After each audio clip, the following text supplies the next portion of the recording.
Okay, in the previous video, we went over patterns and how to find the patterns, what they're increasing by, and how to figure out what's in the next figure. And if possible, you're able to figure out what's in the 10th figure. If you could figure out what's in the 10th figure, beautiful. If not, don't worry, don't stress too much about it. We'll get the hang of this. So the next step, part 2, that we need to do is we need to create a function table. So here I have my function table set up.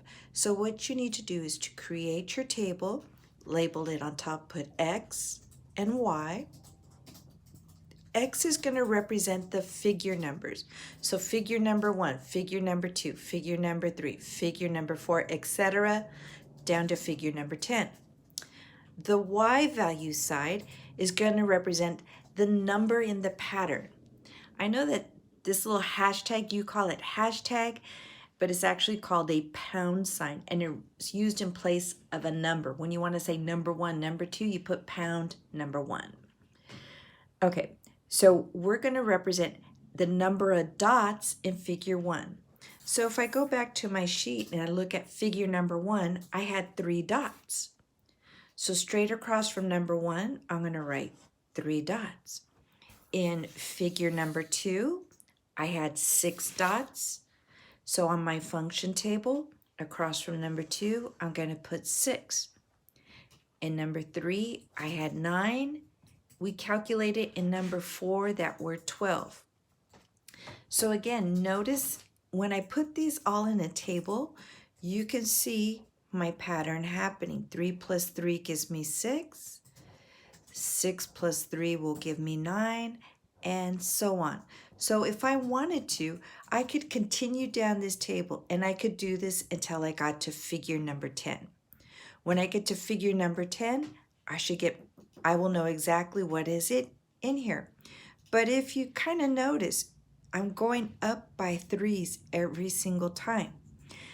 So these are all multiples of 3. 3 times 1, 3 times 2, 3 times 3, 3 times 4. So I can figure out, well, 10, there must be 30 dots in this figure. And that is my function table.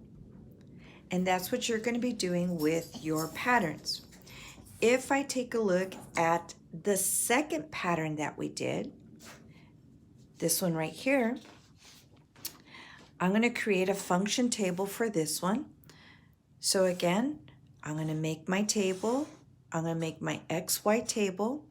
And I'm going to say 1, 2, 3. In figure 1, I had 1 dot. In figure 2, I had 3 dots. In figure 3, I had 5 dots. In figure 4, I had 7 dots. So again, we see our pattern, adding by 2, add by 2. So every single time I'm adding by 2. And then I'm asking, can you figure out what's in the 10th pattern? In the 50th pattern? Once you figure out what the number is increasing by, is probably also what is being multiplied by, and you might have to add 1 or add 2 to your number. So in this case, I want to know, what do I get in figure 0 if I go backwards by 1? So if I go backwards by 1, because on this side I'm going up by 1 each time, add 1 to this figure, I'm going to add 1, gives me 3. If I add 1 more, that gives me 4, etc. So I go backwards by 1, I go 0. And on this side, I'm going to go backwards by 2. So what's 1 minus 2?